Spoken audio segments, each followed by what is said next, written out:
one thing to have AI for productivity, for workers to use. It's another thing for it to be used to sort of put pressure on the workforce going forward. Because as the Premier said, like in New South Wales, you work for people, we don't work for machines. Lissie, you run a small business. How effective has AI been for you in surveilling your staff? Thank you for that question, Stephen.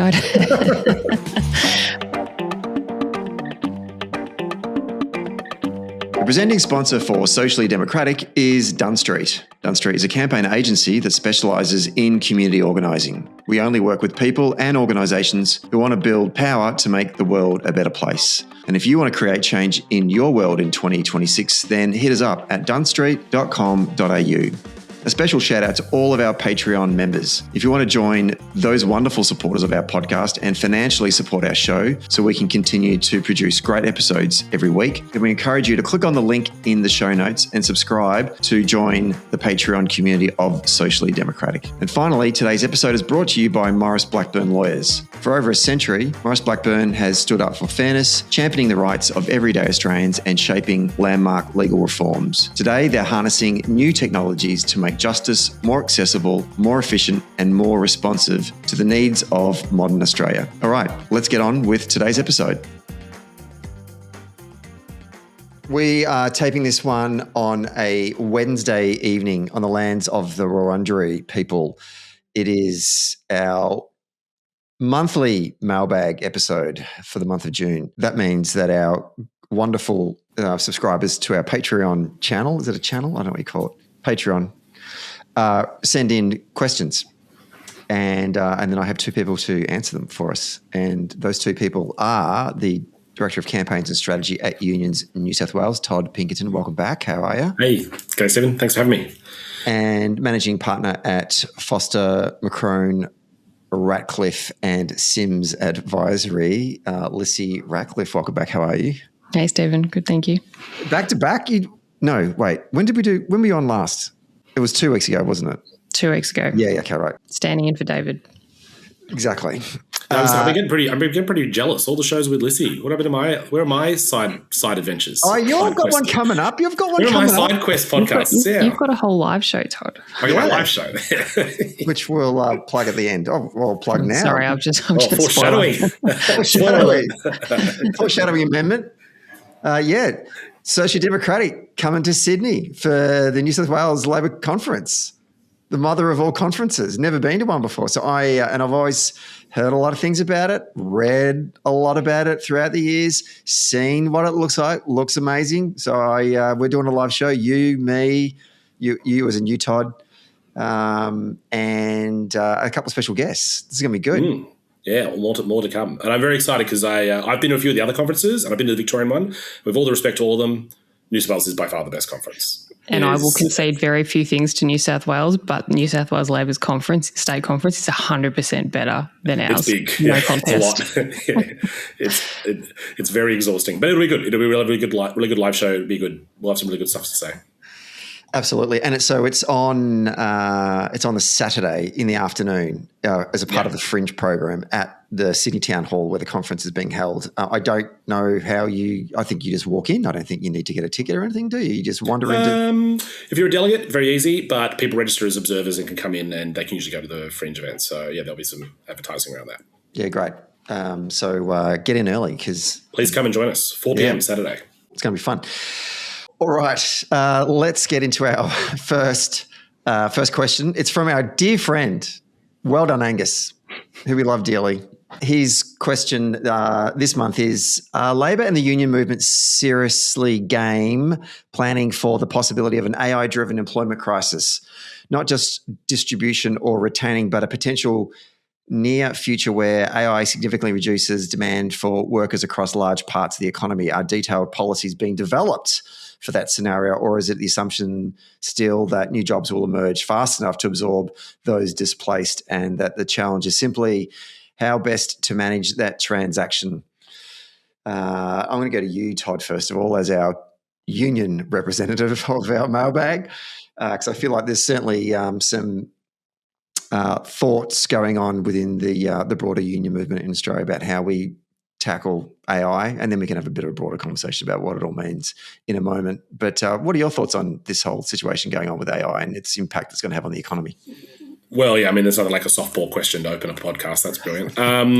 Look, it is on the mind of everyone, the rapid change on AI. And I think for a lot of people, their first interaction with AI has been, experiencing the joys of ChatGPT, writing their recipe list or their shopping list, or helping them do I think it's helping my in-laws do their holiday itinerary. A lot of people use it, but it doesn't mean that people trust it. And there's, I think, a growing sense now for people who are experiencing the use of AI, particularly in the workplace context, the sort of particularly because the technology is changing so rapidly. Like the ChatGPT of a couple years ago, well, that sort of the large language model stuff that people have been using a couple of years ago is just already so much more advanced than it's ever been, and it's not making the same mistakes that people thought it was.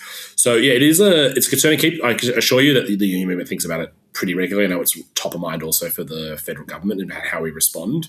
There's obviously that striking that balance where the technology is coming. Australia's only one part of the global economy and the global labor market. So there's a need, I guess, to think about how we can harness the productivity benefits that AI can bring in workplaces, but at the same time, dealing with the very real challenges that are going to come with the changes that it's going to come in work. In terms of that landing, in terms of getting that regulatory model, none of that is aided and abetted, I think, by the companies that run a lot of these AI companies, like them constantly talking about the mass displacement of labor that will come from the use of AI. I mean, some of that is true. Some of that is spin by them to sort of prop up the share price of their companies and push for investment. And some of that is part of the fact that AI companies and the companies that invest in are so over-leveraged in it as a tech. But when I talk to unions in the space, there's a lot of work already going. And this is probably more to the question as thoughts about what managing the transition is, but it's bargaining. There's a lot of work going on at the moment. I mean, bargaining about the use of AI. There's a lot of work going into ensuring that the benefits of the productivity are spent through what they call like workload protections. So making sure that workers often get, I think a couple episodes ago we talked about the 4-day week. ACTU's trumped that and suggesting the 3-day week. Like, there's a lot of talk about where the benefits of AI are going to come, because if people can get their work done in a quicker period of time, well, that benefit actually should flow to them, not just they work longer using AI for more business, for more return. And then, of course, there's going to have to be some work in reskilling. There are going to be new jobs that come out of it, but there's also going to be some jobs that are going to go in the process. So, look, I'm not necessarily in the doomsday camp that maybe the person, well done, Angus, is suggesting that things are going to change, but things are going to be just rapid, quick, mass displacement of workers. But I do think we have to get a handle on, because even some of the more thoughtful leaders in the AI space are saying that we are starting to reach a point where if we don't get the regulation is not keeping pace with the technological change. And we also face this real challenge, which is, do regulators understand the depths of the technology that we're going to have to regulate going forward? Because, I'm trying to do all my reading about AI all the time, trying to really stay across it, and it is moving so much faster than I think anyone has the bandwidth for. Yeah, I think that's a really important point, because you're right. It is moving so quickly. I had some worked outside away from the podcast in the tertiary, got some exposure in the tertiary sector with the universities and the regulator within the tertiary sector concerned about university students using AI to cheat on exams.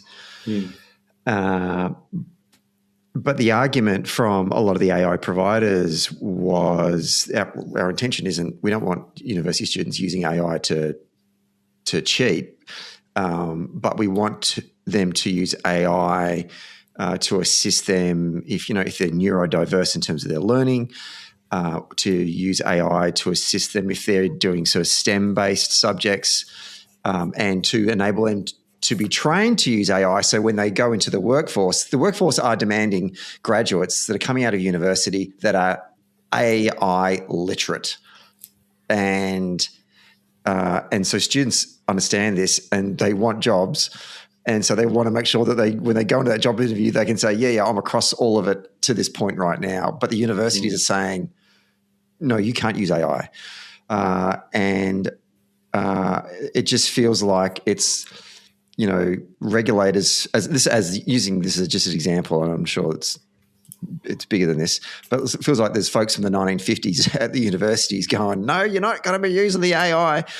Whereas everyone else in the industry is like going, no, we need this and we need this kind of now. And it is moving so quickly. And I'm sure there are other examples of that, not just in tertiary as well. Yeah, and I think to that, I think we also think very regularly when talking about the space, particularly in the sort of commentariat or people commenting about AI, it's very much through it as a tool as a worker uses and what's it going to do to their workforce. We haven't even scratched the surface of the use of AI by management for workplace surveillance.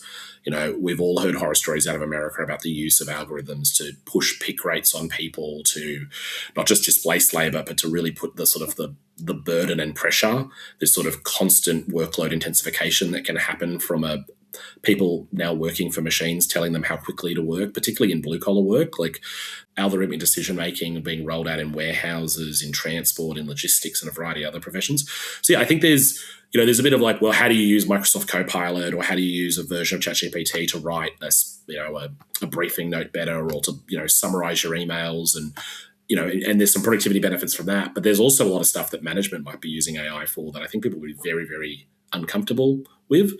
Governments need to be, I think, particularly ambitious in that space. And, I think I talked about it on a previous pod, but the New South Wales government in beginning the regulation around digital work systems that happened earlier this year was considered quite world leading in actually drawing that line and saying it's one thing to have AI for productivity for workers to use. It's another thing for it to be used to sort of squeeze and put pressure on the workforce going forward. Because as the Premier said, like in New South Wales, you work for people, we don't work for machines. Lissie, you run a small business. How effective has AI been for you in surveilling your staff? Thank you for that question, Stephen. She can pull up the logs right now. I don't think it's done. I don't think we've done that at all, actually. But but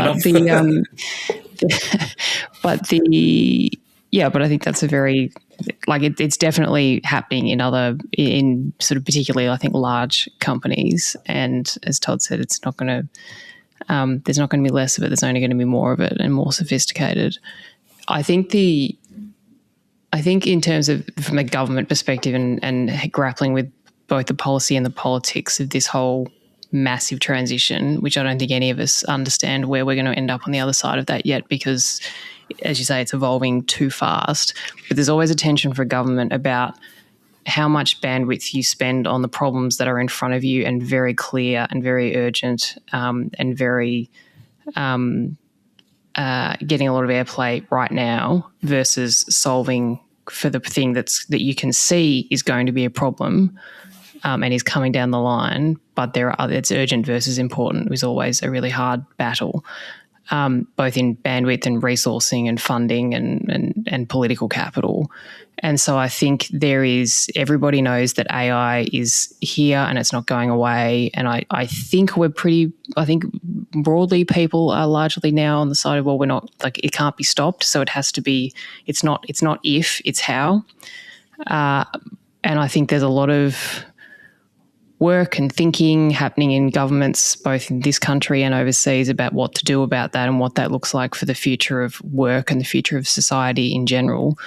But I don't think anyone's got their arms around it properly, and there are a lot of different approaches. Like the US is a much more sort of, light touch regulation sort of environment generally on most things, compared to, say, the EU, which is taking a more hands-on regulatory approach. And I think Australia is sort of not quite sure which way we're going. And having to exist in this sort of issue where we've got a massive data sovereignty issue to grapple with as well. So all of the big AI companies are American. So, and again, we're not the only country dealing with this, but if that's going to take over everything about the systems of how we work and how our economies function, and all of that data is going to live and be processed by companies that are American and therefore based there, I think there's a whole lot of range of implications for, sovereignty is kind of all the rage word at the moment around fuel sovereignty and manufacturing sovereignty and energy sovereignty and all those other things. Data sovereignty is going to be a big part of what governments have to grapple with in the next several years as that problem sort of crystallizes, I think. But there's a real tension. I think government can't stop an AI transition and shouldn't want to either, frankly. But a whole lot of jobs are going to disappear. Like, that is absolutely going to happen. I don't think we're only on the edge of that now. We haven't seen that really mass scale impact happen yet, but it's coming, and it will particularly come for, white collar knowledge economy jobs. And there will be a whole lot of other jobs created that none of us kind of know about or can think about right now, but people can't see that yet. And because it hasn't hit, people aren't screaming at the government to fix the problem right now. And there's a whole lot of other problems that they are screaming at them to fix. So keeping that urgent, important balance is really, really hard. And I don't think we're there yet. No, and I don't even think big business have even got their hands around it. I was reading the other day where they, some examples of some larger business organisations that had reduced their wage bill by, getting rid of a bunch of workers because they were going to invest more in AI, and with the remaining staff encouraging them to use AI. And it turned out that it became more expensive for them because they didn't have the budget for all the tokens that they needed for all of the AI thinking, and had to rehire more staff again because they ran out of money. So even, businesses are kind of not completely understand. I mean, that sounds so simple, doesn't it? Damien, why didn't you add up how many tokens we needed to do the thinking? I just think that similar to, a while ago when we were saying, let's get the kids into coding. Everyone needs to learn how to code. And now no one needs to know how to code. Yeah, exactly. So do we get the kids into, just knowing how to use AI properly? And then all of a sudden, I don't know, the next new thing comes along. I'm too old to even understand half this stuff myself, but sometimes it's incomprehensible about how do we actually deal with the rapid change, technologically in terms of workplaces and the general economy. The only other thing I thought about when I flew back, I was in Japan last week on vacation, and on the flight home, I'm one to just select films that I've seen 10,000 times for some reason. I don't know why I do that. I don't feel like I need to watch something brand new at 35,000 feet. So I watched The Avengers Age of Ultron, where they create the AI, I think it was Vision. And I'm watching this going, sometimes when you're using like Claude or whatever, you feel like Tony Stark, you're walking in there going, Claude, give me this, give me that, but it's not as sexy because he has it all on this screen where he moves his hands around and stuff. So at the start, I was like, yeah, Claude all the way. But then all of a sudden you're thinking, if you're going to create Vision or the Age or Ultron that goes around and blows up cities, that's not such a great idea as well. So at 35,000 feet, I just started to panic about what AI was going to do. But then in the end, the Avengers sorted it all out. So I'm just hoping that we have some sort of superhuman people to just protect us against the Age of Ultron if that ever transpires. That's my only other thought. Well, one of my movies that's in that category, Stephen, that I watch at any opportunity, including particularly on planes, is Moneyball with Brad Pitt. And that is a story that if AI had in its current form had been available at the time that he was, trying to sort out the Oakland A's, that would have been a pretty boring story because they would have just thrown all the data in, uploaded it all in 5 minutes and spat out the answer, and that would have been the end of the movie. So highly rewatchable film as well. One of my favorite. In fact, it is my number one all-time sports film, all time. Yeah, it's pretty good. Yep. Jerry Maguire is number 2, just to give you some context. And number 3 was Chariots of Fire.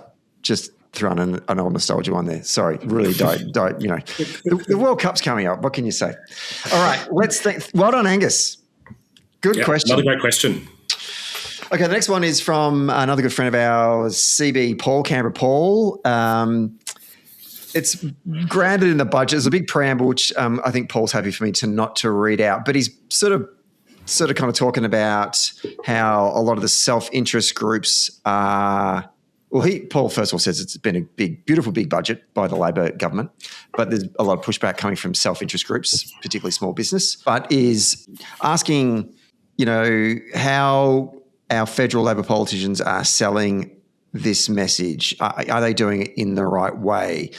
And I feel like we've talked a bit about the selling of this message in previous episodes. Lissie, you and Jesse the other week on the Feeney Files, we were at length there talking about that for a while.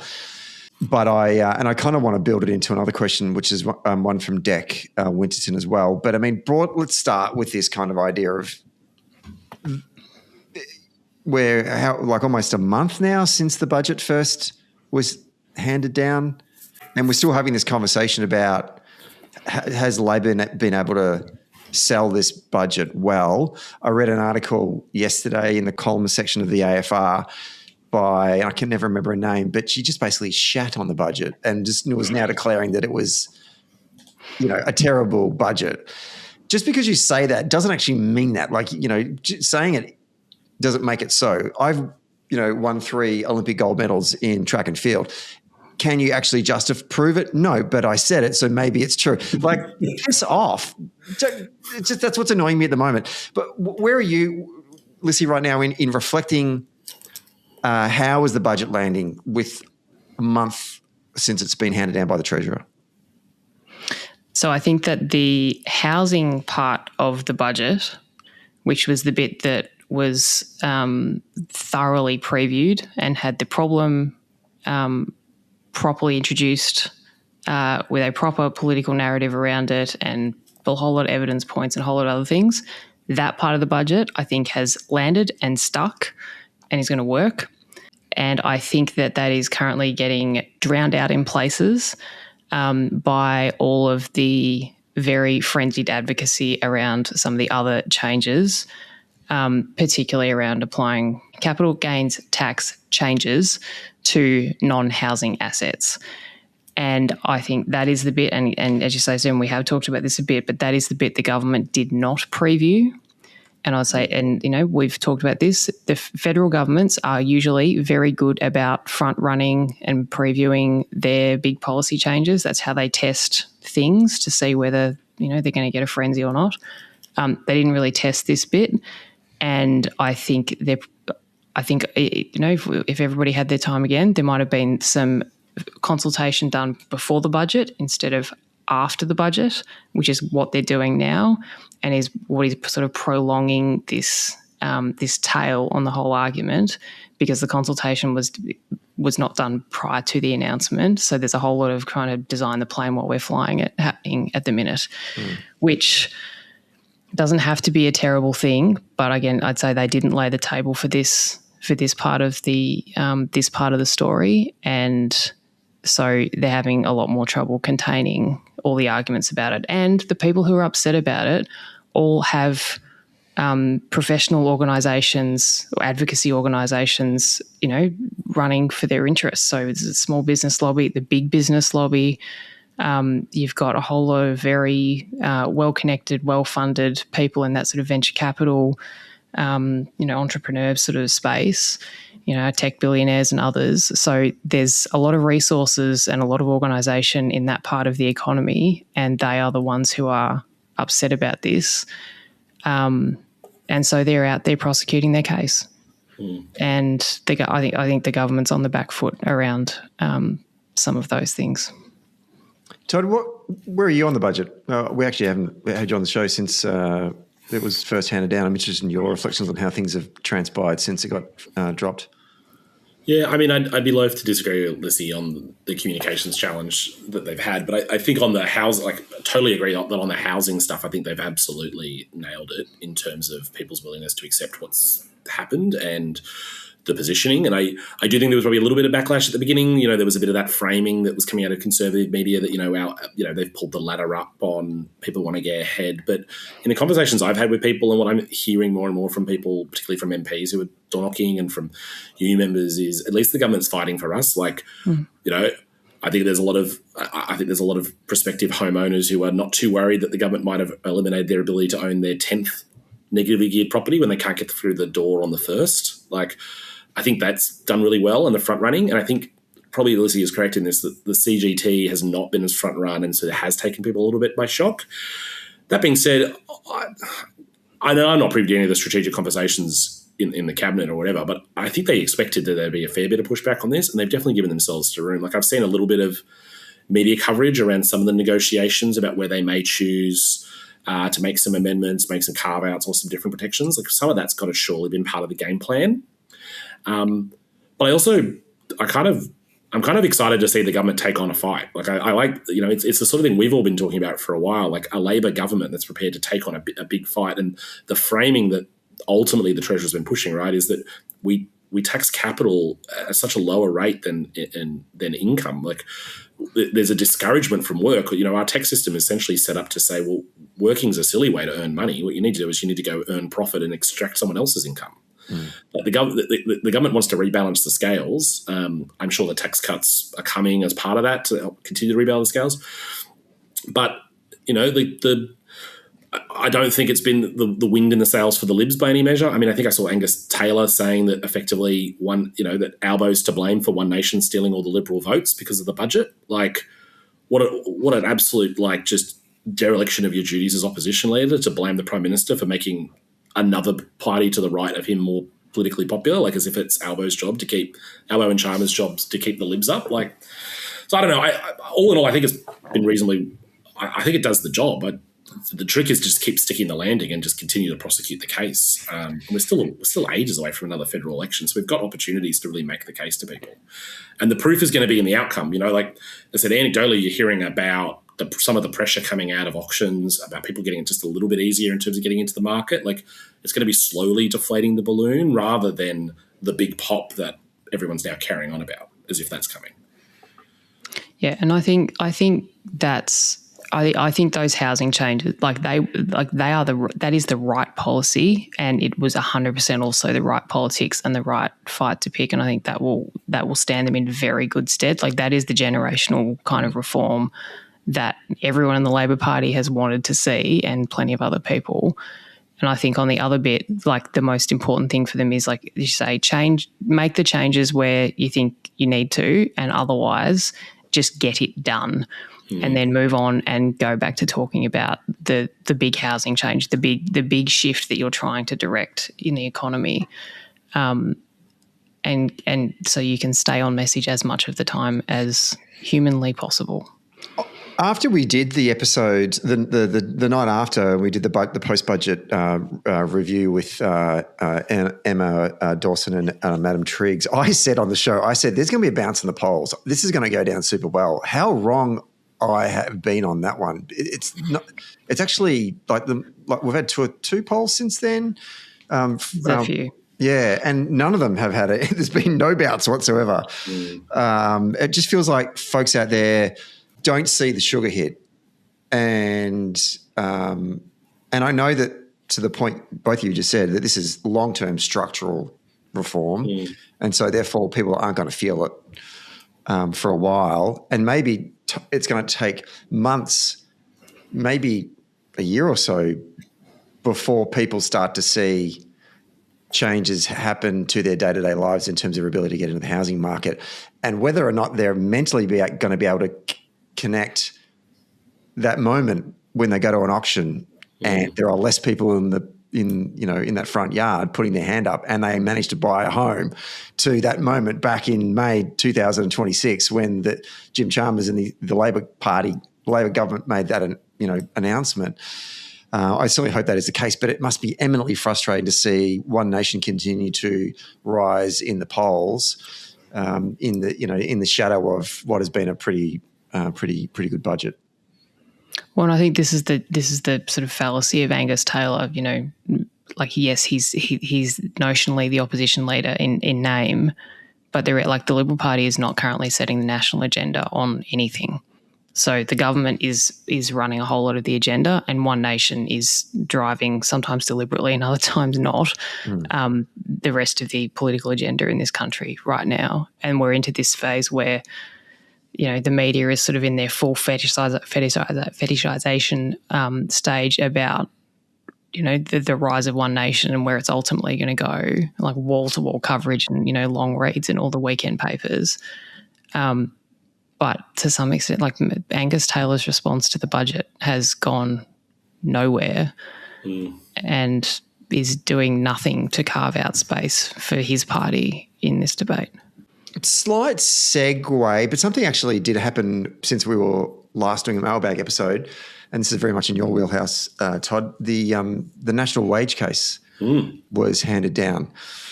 Was it 4.5 or 4.25? 4.7, 4.75, I think it is. Yeah, 4 and 3/4. Yeah, 4 3/4 wage increase. And the Fair Work Commission said, in light of the cost of living and all that kind of stuff, this is the reason why we're doing it. For those folks unfamiliar what this is one of the tenets of our independent arbitration system in terms of setting of wages. So this is for folks that are on an award. So it's folks that are on the the minimum rate or minimum wages or the basic standard. So if you're a worker and you're getting paid under the award, then this wage increase will flow through to you. So it's a great announcement. But it made me think, actually, like, for the last decade or so, we've been complaining that wages aren't keeping up with inflation, and there's only a certain amount of ways in which we can set wages, and one of them is through the Fair Work Commission every 12 months setting wages, and that's 3 million workers that are on an award. It's a pretty sizable group. Sizable group of workers. And I kind of thought to myself, how the hell have you got off scot-free in this little debate? Fair Work Commission. Because I wouldn't say they got off scot-free. The employers are definitely not no fans of their decision. No, I know. And the union movement go in there, the ACTU, and they go and make an argument, and then the employers go in and make an argument against it, and then the independent arbitrator has to then come up with a decision. But in the end, it's their decision, and they have to put their hand up maybe and look back and do a bit of self-reflection, but kind of look back and go, did we fuck that up a little bit? Did we not give enough of a wage increase to the lowest paid workers in this country? Could that have made a little bit of a difference for the way that people are feeling right now in terms of the trying to stretch their family budget to make ends meet, because that was kind of our responsibility? I don't know. Am I being a bit harsh there, or? Yeah, maybe on previous decisions. I mean, in recent, the Fair Work Commission's taken the view that it shouldn't be that particularly award workers or workers on the minimum wage shouldn't be the ones who have to pay for inflationary pressure, right? There's obviously a balancing act that everyone has to do, but in most cases, some of the inflationary pressure comes from either supply chain challenges like the fuel crisis, or more profit push, where in companies are more engaged in trying to jack up profits at times when it's convenient to do so. It's not usually the case that the award workers are the ones, or the minimum wage workers are the ones who are suddenly like pushing up the price of everything. But it's just what a difference the Labor government can make with respect to award setting. It was such a central theme, and not the last election, but the one before that, Albo's role in supporting the position of the union movement in getting a minimum wage increase, and the way that the Libs talk themselves into backflips about whether or not they supported lower income workers having a pay rise in a cost of living crisis. It's really, that whole debate, particularly over the last couple of years, has really opened up wages as a forefront of the sort of the political contest between Labor and the Libs. But yeah, it was a huge announcement. It's a massive victory, particularly for the union advocacy and the work that the ACTU and all of the unions who go in there and have to make the case. And it's not just a pleading or a political piece. There's a pretty sizable economic argument is mounted with respect to making the case for why these raises are good. And the flow-on effect will be people better off or better able to withstand the cost of living pressures that are going on. It's a great victory in that period, and one that hasn't really gotten the attention, I think. All the kind of just carrying on by every, what did Lissie, you were saying before, every peak body advocating for a business right now. Like, there's never been a better time to do government relations against capital gains changes, or maybe one of the worst times. But but all that carrying on is just completely overweighed this pretty sizable thing that, that'd be game changing. You think about like the American context, like that kind of win would be game changing now for people. And I just wonder how many of those people that are on the award and have been impacted by this decision are currently getting surveyed and suggesting that they'll give their primary vote to One Nation. Well, at least a couple, Yeah. And so therefore there needs to be some kind of communication to those communities to say this was negotiated. Well, the government backed in the decision by the unions to ask for a decent wage increase at this time. And it just seems to get a bit lost. let's go to the next question, which is from, thanks, CB Paul. We're just going to segue into the next question, which is from Deck Winterton, which is getting more into the kind of the budget and the challenges of communicating what's coming out of it. Deck sort of said the response to the budget has thrown the biases of our media companies into sharp relief, as much as how much of the comms problem the party faces in communicating policy to regular working people. Is it time for Labor is it time to establish a Labor media ecosystem that goes beyond union TikTok skits, YouTubers, and podcasters? No need to apologise, Deck. And if so, how can we do that when the party and unions are already stretched so thin in comms? I have thoughts on this before I go to maybe you guys. I wonder, my question back to Deck is it a structural problem? And take the example of the recent budget. I think we should give it time. And I think that's what we just sort of spoke about just then is let's give this budget time to bed into the community and not just dismiss it out of hand straight away. And I think about the level crossing removal projects by the Andrews government that was laughed out of town by the chattering class. And, they said, that's a joke. No one's going to give a rat's ass about that. And in the end, they had to build, bleachers for local punters to come and watch the damn thing get built because the people were so interested in it.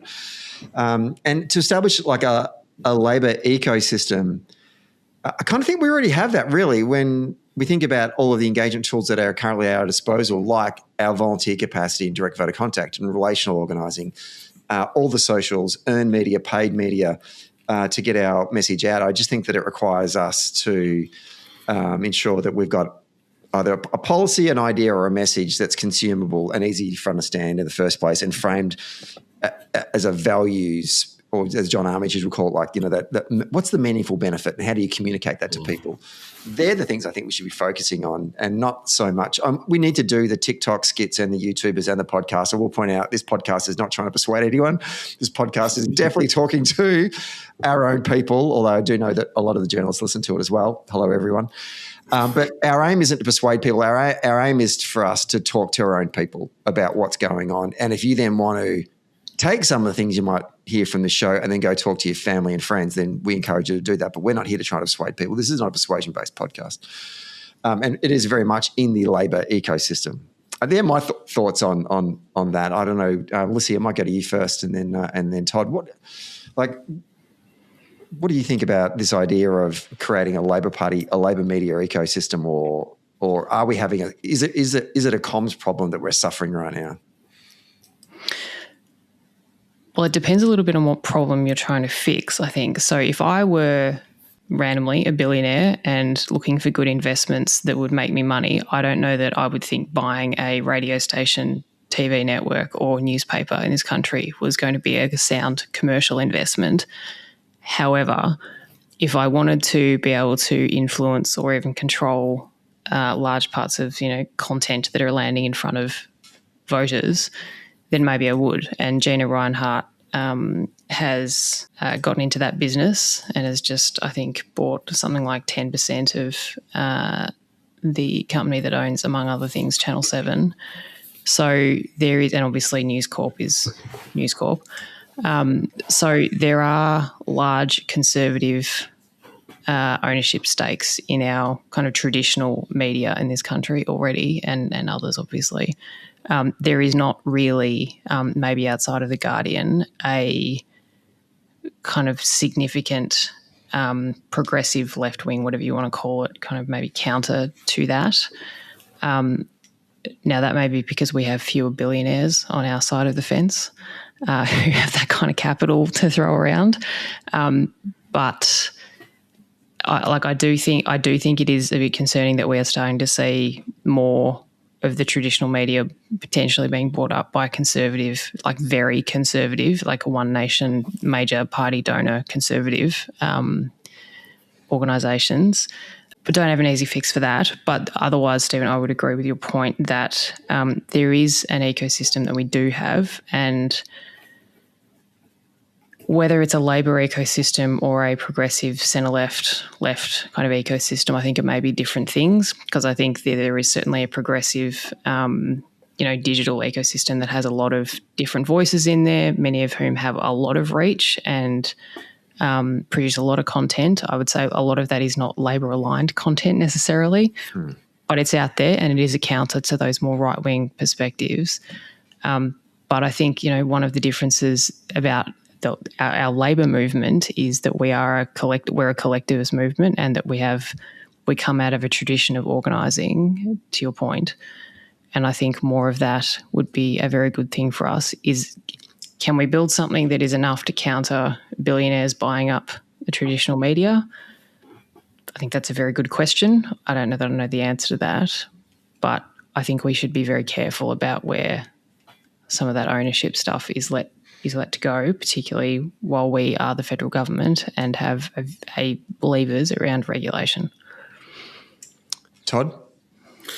Yeah, I might deal more with, I guess, like the building of the new media ecosystem than so much the ownership of the previous. Not to say I disagree with Lissie, but I mean, it's interesting that for Dec to sort of call out, not the TikTok skits or the YouTubers or the podcast, but that is kind of where the media ecosystem has to go, right? Like, it's in the new media space where people are consuming. Like, the number of young people now who don't, the number of people listening to free to air or watching free to air is declining. People are watching TV through YouTube. They're consuming most of their news through these little slot machines that we carry in our pockets every single day. That are our phones.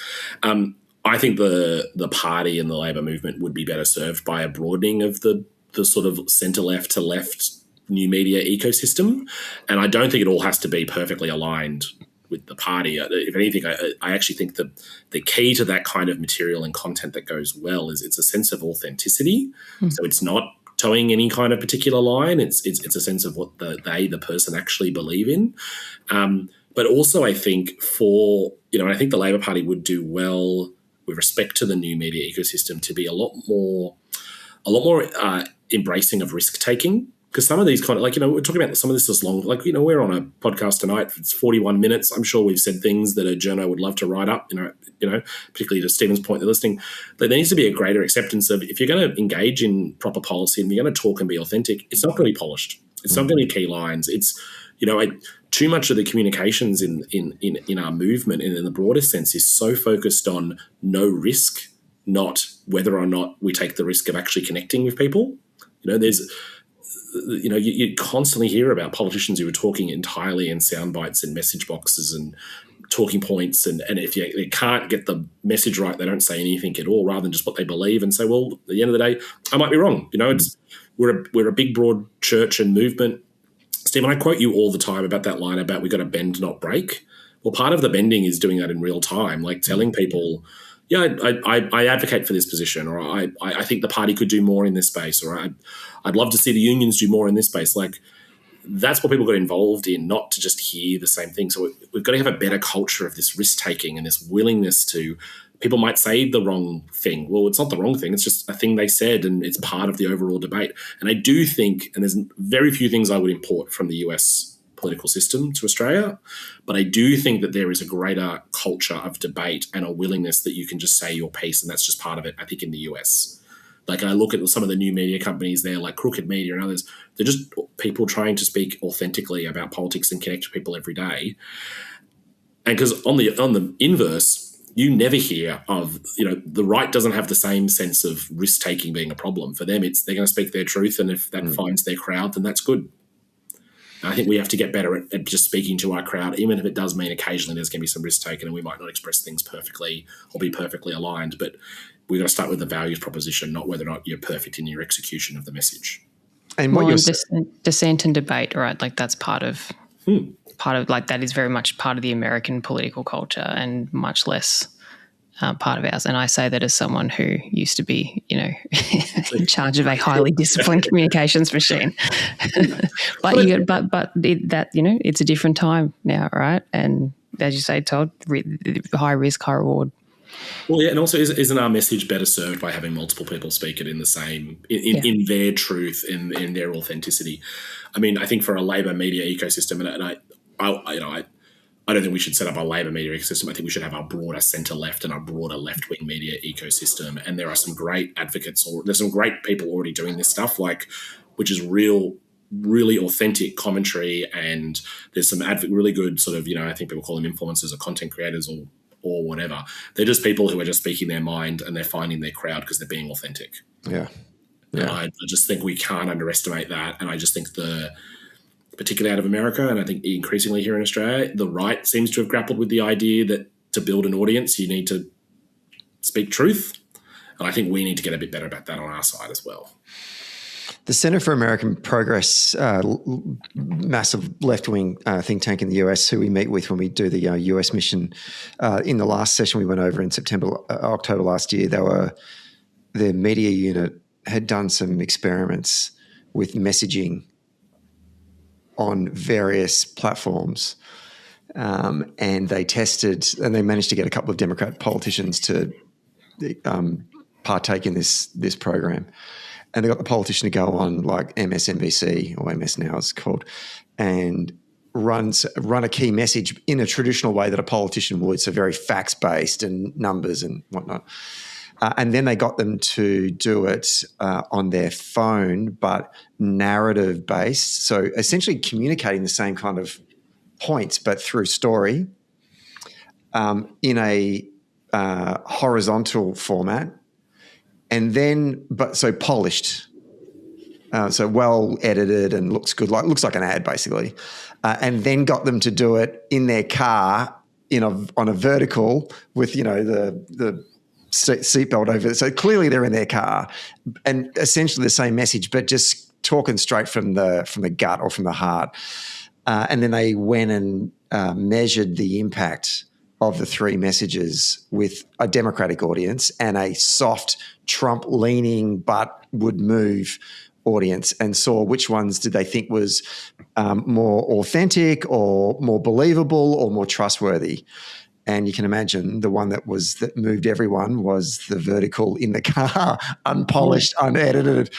I know it's affirming what we all know. We all know, we're all campaign practitioners. We all know that story is such a far more impactful thing. But why can we still not get our politicians? I mean, there's good examples of it in Australia now where we are seeing federal and state Labor pollies do more of this work, but it's nowhere near as much as it needs to be, right? We're still dropping millions of dollars in TV ads, polished TV ads. And I think deep down we know that, well, what kind of impact is it actually having? Whereas we should probably be starting to, and I talked about this with Katie Parsons last week, we need to continue, because this was some of the things that came out of the Democratic review, was we are still attached to traditional TV ad buys, and we can't let go of that drug. And all things point to more money into other forms of new media and organising and all that kind of stuff. But anyway, well, it's the same sort of agonising internal conflict some of us had, I should say, about whether direct mail was still needed to be a massive feature of our election campaigns. And that's, what are we now, more than a decade ago that kind of all-out brawl was happening in the Labor Party, and one assumes others as well. And we've kind of moved on from that. We've all moved on from that, haven't we? Yeah. But it'll be the same. It'll be the same with this. Like, eventually, the data and the evidence and the results of those who fail to adapt will force everybody into the right direction. Normally it involves when you get an absolute ass kicking at an election, you all look at each other and go, maybe we should do something different next time. Okay, very good. Thanks, Dec. Great question. Last question is from Gus. It's a quick one. The Bogues Brewery in Tassie is closing down, sadly. Should Jim Chalmers stop fiddling around the edges and actually do the actual hard tax reform and make beer cheap again? My thoughts on this is, why not just buy the brewery? The Labor Party historically have owned a whole bunch of things. The Labor movement owned multiple commercial radio stations. 2KY in Sydney was owned by you, Todd, by the Labor Council of New South Wales. Not me. From 1926, 3KZ here in Melbourne was owned by Trades Hall. 4KQ in Brisbane similarly. And newspapers, The Worker in Queensland was owned by the ALP. The Labor Daily ran in New South Wales in the 1920s and 30s. Obviously, Labor government started the Commonwealth Bank, TAA, various state banks. We'll talk less about that one. What happened to them, certainly here in Victoria and South Australia. And obviously, we still own a lot of property as well. And I remember the late Alex Gallagher, when he was still the secretary of the South Australian Northern Territory branch of the TWU, and I kid you not, he said this at an AGM. He was just bragging about how much money the union had invested in huge tracts of land, and actually said, arguably, we're making that much money from the property that we own. We probably don't need actually to have membership fees to come in. To which one of the members said, well, why don't you just drop the fees? And he's like, I'm not doing that. But Alex is quite proud of the fact that he being so shrewd in his investment of members' money to generate more money. So you know what? Let's just buy Bogues. I used to drink Bogues when I was a younger person. It's a good beer. I think we should invest in that. I don't know. What do we think, folks? Should we just start buying breweries? Is it time for a socially democratic beer? Is that where it's going? Maybe. Maybe. We would need more Patreon subscribers to be fair. We would invest in that. It's like the start of a campaign. And when I say more, I'm talking like a couple of million more. Yeah, a couple of million and we'll buy a brewery. I don't know. I mean, the question also asked about the tax on beer. I think if it's time for Jim to get into the real tax reform, which is how we make beer cheaper, is probably accurate. And maybe like a helpful next step in telling the story of this budget. Indeed. So what I'm hearing out of this is that Stephen, Socially Democratic, is going to buy the Bogues Brewery and then become a massive advocate to Jim Chalmers to change the tax settings on the asset we've just bought. Yeah. Great. We could work that out. Action noted. Yeah. Lissie, I'll get you to do the numbers on that one and come back to me at the next AGM. I don't love our chances. No. Okay, let's turn to the watch list. This is something new that we've introduced. I asked Todd and Lissie and myself to come up with some things that they're either watching or reading or looking at or just observing and want to share with everyone. So I'm going to. I think I did. Who went first last time? I think it might have been. I'm just going to try to be balanced here. I think I went Todd first last week. So Lissie, I'm going to get you first. All right, I'll go first. So my watch list suggestion for people at the moment is, if you haven't read Tony Blair's essay about for and to the UK Labor Party, I strongly recommend, if you are an Australian Labor person, I recommend reading it. I do not agree with a whole lot of what he has said, and I'm sure that most of the listeners to our podcast will not either. However, I do think large parts of his diagnosis are pretty sound, even if I think the treatments are insane. But I think it is an important kind of long-form contribution to challenge people about their thinking about what is the future of social democratic parties, including UK Labor and the Australian Labor Party. What are we here for? And what is the point of the governments that we form and seek to elect? So I think, as I said, there's lots of. It is also, I will give him credit for this, it is a fully formed, coherent worldview that he has put out there. You can argue about whether it's a Labor one anymore or not, but it also prompted the current UK Prime Minister, someone else who would like to be the UK Prime Minister, to do their own long-form responses as well.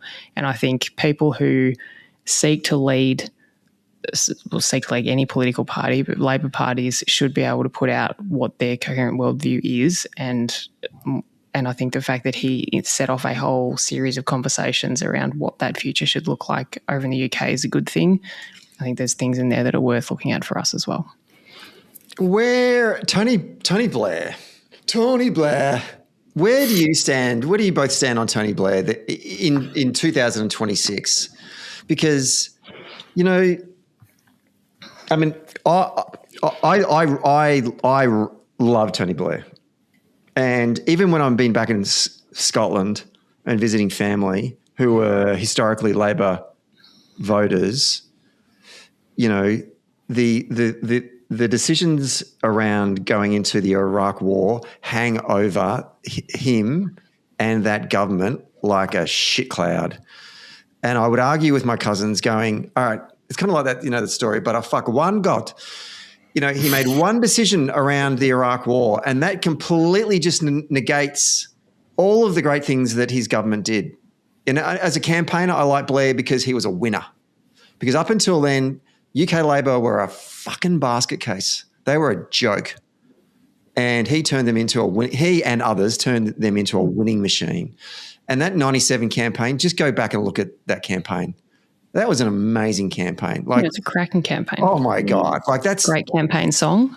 Oh, everything. D-Ream brought them back. And not only modernised the party, but also modernised Britain as well. There are a lot of things that they did that, and I had a big argument with a mate of mine in the New Zealand Labor Party, who's a good friend of the pod, who's actually ironically now working in the UK for the Labor Party, about Tony Blair. And it was one of those, we'll have to agree to disagree. But, I rate Blair, but his legacy is absolutely tarnished. And I think a lot of people read, you even had to give a caveat there, Lissie, about Tony Blair before. Well, no, but it's genuine. I think there's a genuine question about whether a whole lot of the stuff he's put out, and that essay is a long-form documentation of a lot of other views he's been putting out sort of, in different places lately. But I think there's a genuine question about, does that view still in any way represent what the future of the Labor Party, because there's a whole lot of people now who say, well, he's no longer a Labor voice because he's moved into this sort of different kind of political, part of the political ideology. And he talks a lot about the radical centre, which, I've got a bit of time for that potentially as a concept. Again, I think his policy prescriptions are the wrong ones. But, I agree with you in the sense that he made that party electable again after a very long time in the wilderness and should always be given credit for that. He negotiated peace in Northern Ireland. Yeah. There's things like that. There are massive achievements of that government which have stood the test of time. There are also other things that the government did that are not just about the Iraq War, that are more around domestic policy and the economy and the approach to the private sector that I think maybe with the benefit of, the passage of time have not stood up as well. And that is also part of the contest around his legacy. But I also would resist this kind of, absolutist cancel culture where we have to say, well, he's all bad or he's all good. It's he's neither of those things. He did good things. He did some other things that are not good. And there's parts of his view now that I agree with and parts that I don't, and that'll be the same for everybody else. But I think it's an important part of the debate. And to Todd's well-made earlier point, we need more voices making more arguments. Todd, where are you on Tony Blair before we go to your watch list? I wouldn't tend to disagree with Lissie on that. I think you got to take him as the whole person. There's the good, the bad. As a campaigner, he was the right man for Labor at the time, for where it is.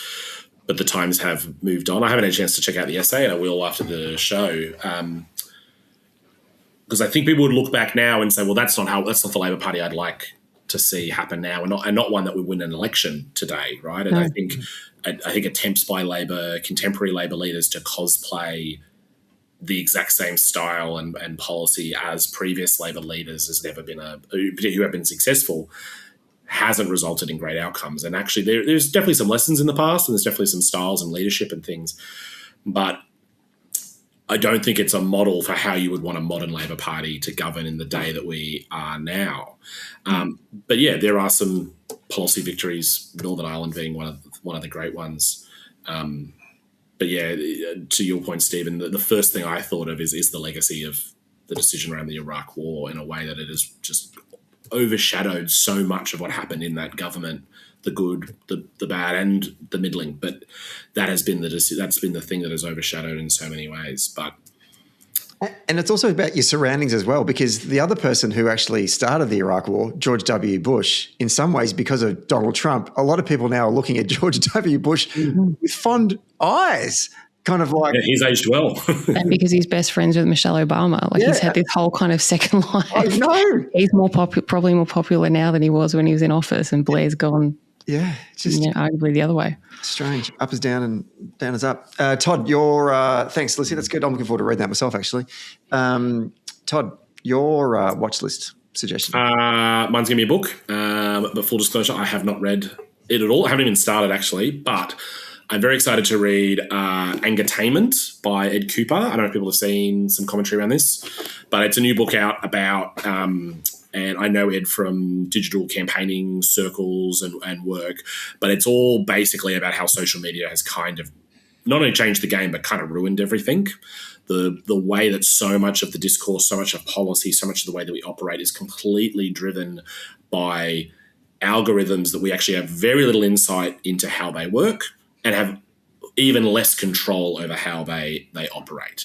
And I haven't had a chance to read it, but I wouldn't be surprised if he gets towards the fact that never before has so much of sort of society and culture been driven by the whims of international private companies. And I think there's a lot of lessons in how social media changes people. Like, I wasn't being flippant before about the fact that we basically all carry, maybe a little bit, but we all basically carry around a little miniature slot machine in our pockets that is designed to assume as much of our day as possible. And one of the major drivers of that is our ability to connect with people. And we've never been more connected to people and yet so much isolated. I've seen people comment about we've never before been in such a way where we can quantify the degree to which we are connected to people in a way that is never but more shallow. So I just think it's a timely book in that sense. Like, I think it's really interesting. I'm really looking forward to reading it, and I've seen some of the commentary. I also think Ed's done a really good job of going on new media and spruiking and taking full advantage of just the way the algorithm rewards conflict and criticism more than it rewards genuine connection. One of the people I work with in our social media set team sort of summed it to me as like, people are much more likely to get on and write a comment about how they hate everything they've just seen and how much the person doing the content sucks than they are to just write a comment or like it. Like, it is so mobilized towards anger and conflict. I'm looking forward to reading it. I think it'll be pretty good. But full disclosure, I haven't read it. So maybe it's terrible. I don't know. Tell who is Ed? What's Ed's background? It could be he works in sort of digital marketing and communications campaign space. He's been a long time. I think he's done a fair bit of work with the Labor movement over a long period of time. So he's kind of in the weeds about how do you be persuasive online, and how do you talk to people online and what's happening in online communities. Very good. And my watch list is. What have you got? Yeah, I've got. I actually struggled this week a bit, but I read an article last night in the New York Times. It was a long-form article about FIFA president Gianni Infantino, who's basically been spent a number of years since 2018 courting Donald Trump with the view to knowing that eventually the World Cup was going to be in the United States and Canada and Mexico, but in particular the United States. So he's done things like they're renting an empty office FIFA's renting an empty office in Trump Tower. Fantino attended the Trump the most recent presidential inauguration. He tags along with him in state visits. Like, he invented the FIFA Peace Prize to give to Trump after Trump didn't get the Nobel Peace Prize. Like, this guy has gone on a Tony Liberatore tag run with roll for 4 quarters, just to ensure that in the end, Trump doesn't disrupt the tournament. So no immigration crackdowns on fans or visa refusals for teams, although there's been some issues in the press in the last couple of days. They quietly dropped because the FBI and the Justice Department had been investigating FIFA with all these corruption cases, and now the Justice Department have quietly dropped it because it doesn't fit the administration's priorities. Apparently there's not going to be any ICE raids at the stadium. So Fantino has got this assurances from the Trump administration that this is going to be a smooth World Cup for FIFA. And, the conflict here is that FIFA is meant to be politically neutral. It's got 211 member nations. Obviously, football is the biggest thing on the planet in terms of sport. But there's Fantino wearing the MAGA cap at official meetings.